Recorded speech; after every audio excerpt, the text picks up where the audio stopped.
Kok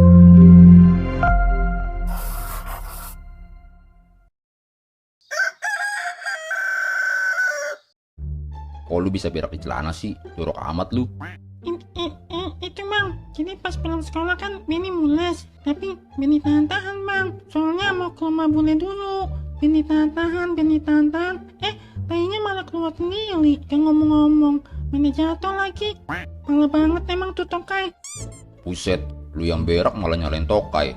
Jangan karena bentuknya yang aneh dan aromanya yang gak bersahabat, lu jadi seenaknya nyalain dia. Ingat, jangan pernah ngeliat sesuatu itu cuma dari luarnya aja, tapi lihat juga isinya. Iya bang, iya. Iya bang. Emang gua ngomong apaan barusan? Jangan ngeliat sesuatu cuma dari luarnya aja.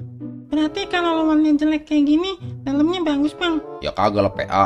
Mau lu belek-belek kek, mau lu bejek-bejek kek, yang namanya Tokai ya dalamnya pasti Tokai. Paling kalau beruntung nemu cacing, biji cabe, sama daun kelor dah.